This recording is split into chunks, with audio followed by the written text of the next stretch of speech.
Hello and welcome back to the ninth YouTube video on debate. So today we're just going to do motion prep.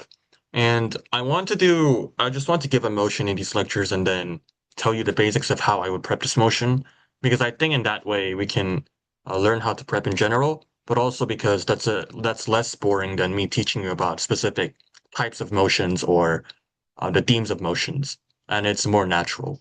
So today, the motions from this house regrets the rise of the commercialization of indigenous arts.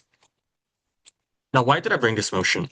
First of all, I want to tell you about this house regrets because this is something that is quite specific to AP debate and would be less common in other types of debates. And also about the rise of. This is also quite specific to AP debate because I'll explain it a bit later. And then the commercialization.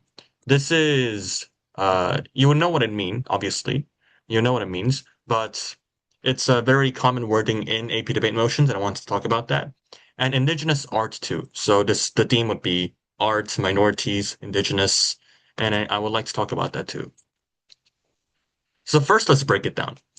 When we say this house regrets, it means a little bit more than just like regretting and feeling bad. When you regret something, you'll be the prop side if you regret it, right? And let's say that I regret a certain thing that happened. Then, to prove why I regret that thing, I need to explain what the world would have been like if that thing did not exist.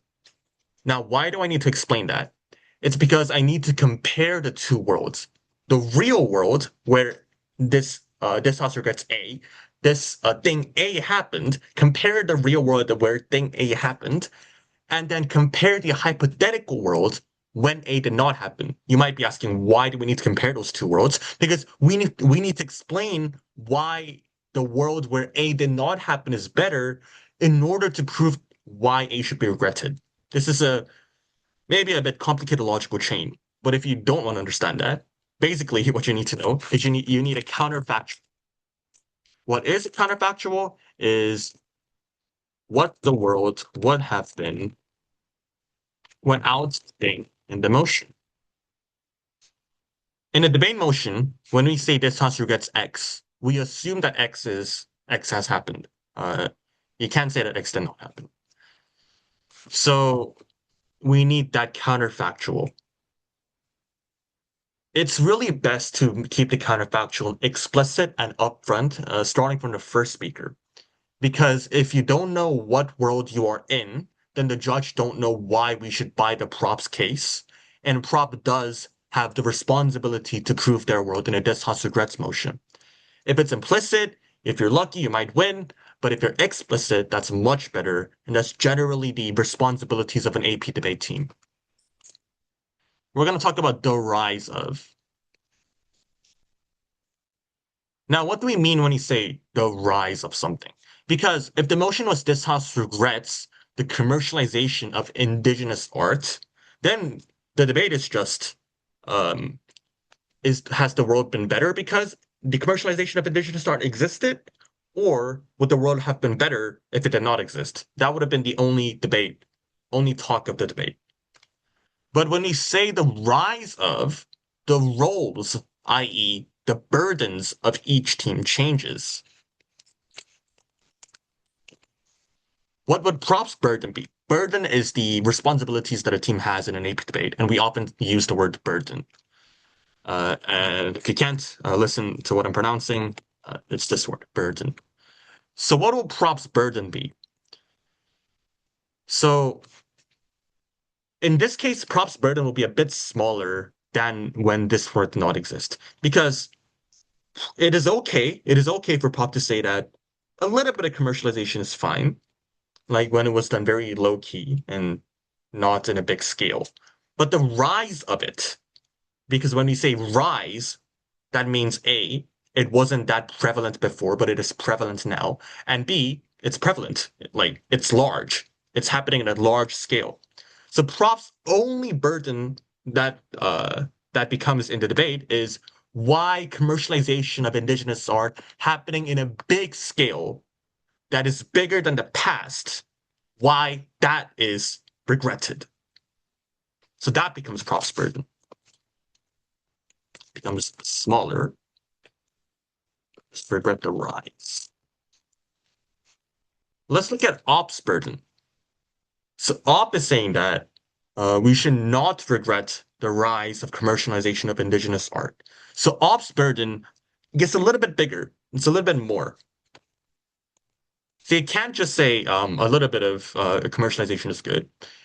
Op needs to defend the status quo, i.e., the world that actually happened, i.e., you need to be retrospective and defend the world that actually happened and explain why when the commercialization of indigenous art is at a big enough scale, since it is the rise, and when the scale is big and also bigger than it was in the past, why op still defends that world.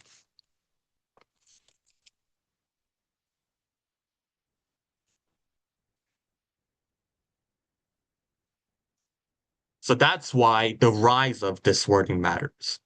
That is why, as a prop, you would characterize the rise. As op, you would characterize the rise as well. So it goes something like this. Prop would say, for example, it's a rise because commercialization of indigenous art technically happened even in the past. In markets of South Africa, there were art that were being sold to the people that were living there originally. It was created and sold by the artists themselves and sold at a small scale. However, this debate is not about those small markets selling small pieces of art. This debate is about the larger scale, where the digital world and the internet has created a mass commercialization of indigenous art to people that are living countries away, to tourists that are entering indigenous countries and indigenous communities, mass producing and mass consuming these indigenous arts. This looks like, something like that. So you need to actually characterize the rise. All but also characterize the rise. They can agree with the prop if they want to, but if they want to explain it in a way that helps their side, they can also do that. So if I were op and I want to sound like the rise is fine, I would maybe say something like indigenous art were on the verge of dying and were ignored by the general community, despite efforts of indigenous people wanting to spread their culture. The commercialization from the digital world and from many tourists coming in and buying these arts have created and allowed these indigenous culture to be spread, to be consumed, to be known by the people, and be respected by the people. So you see how we're characterizing the rise, but differently. And notice how we're being specific, not just the commercialization, but what type of commercialization it is, why it's a rise. And generally, we can understand how big the scale is because they're talking about the internet and this global influence and tourism too. So they characterize the rise. One thing that I forgot to tell you is that in a dishouse regrets motion, the op, you're not regretting it, right? You're not regretting something. So in this case, the world that the opposition defends is the status quo. Status quo is also debate terminology, but I'm pretty sure it's used in other places too. It's I wouldn't exactly say exactly the status quo because status quo means like current world. I would just say the world that actually happened, retrospectively. So you're not creating a new world or trying to say something else would have happened. You're defending the world that actually happened. So in this case, the actual world where commercialization of indigenous art happened. You'll be defending that. All right. I won't actually like give you full arguments or things. I don't think that's the important thing of this debate. I'm just trying to tell you the spirit of debates while making these videos. So in any debate about indigenous art, this is basically a culture debate. And since it's commercialization, it's also an economy debate. But let's first talk about culture. So when you're doing these types of motions, it may be obvious, but it may not be to some people. So when we're debating about indigenous culture, for example, your argument can't just be tourists buy that, so tourists are happy. Big companies buy that, so employers are happy and the economy gets better. That cannot be just the extent of the argument. What both teams have to defend, even if it is not as intuitive, both teams need to defend why the culture will be preserved, why the culture will be spread and preserved in a natural, authentic way that the indigenous people will enjoy. It's because debate is quite liberal, and debate expects you to protect the vulnerable people and the minorities, for example. And they want you to talk about these things because it'll be easier to impact it. It sounds like bigger impacts when you're actually talking about these things. And some judges will actually just flag you for being conservative if you're being somewhat offensive or just not talking about the minorities. So I want to say that you need to protect these cultures. How would each team do it?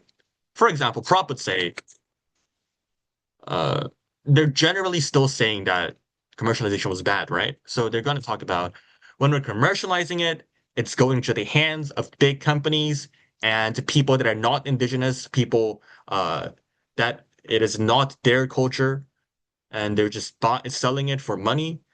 When the culture goes to the hands of them, then they're going to sell the culture in a way that is distorted, modified, changed in a way that makes it less indigenous, less authentic, and therefore wrong culture is spread. And this is not only unjustified because people are doing it simply for money, but it also ruins the cultural landscape of that indigenous place. Prop would argue something like that. Op would say something like, commercialization is how things are spread. You cannot expect the culture to be spread without any reason for it to be. Commercialization means that indigenous arts can be represented well and spread at a larger scale when it is catered towards an audience that wants to buy your art, and when it is shaped towards to be appealing to the masses and the great amounts of people, when it is sold in places like the internet, and when it is shown in like these museums that are meant for tourists and the general public, and when they're merchandise that are inspired by indigenous art that are sold to people globally, that is when this culture is able to be known. That is when the culture is able to be protected instead of forgotten, and that is how the culture is kept. You would say something like that. I think I covered commercialization too, because that's the gist of this debate, especially when it's not BP, especially when it's just world schools or AP.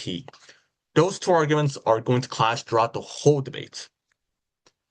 And you can also imagine those being the general main points. And debates in AP always revolve around the main points, not the less important points. One thing that I'll just talk about commercialization here is commercialization is always authenticity versus the scope of influence and spread. It's always like this. It's not just indigenous art. If the motion is about, for example, the LGBTQ plus movement, or if it's the feminist movement, like those type of motions too. This is also about social movements and stuff, right? If it's commercialized, then the scope of influence and spread is big because let's think about this. A big company is doing this, right? They want to appeal to consumers to earn money. So they're going to show whatever it is to the public, and many people in the public are going to buy it. But while they're doing that, it's going to become less authentic because they need to appeal to the masses. They need to appeal to the large amount of people. So it cannot just be the original thing. It needs to be modified to something that people would like, to something that people would not disagree to something that people would not give backlash, to give something that people would choose over other things. That's why it becomes less authentic. So when you see the word commercialization, you need to imagine it's going to be that kind of debate. That's the gist of it. If you want more specific arguments, you can just ask ChatGPT. But This is the things that an AP debater would see, and this is seen towards through the lens of an AP debater. Thank you.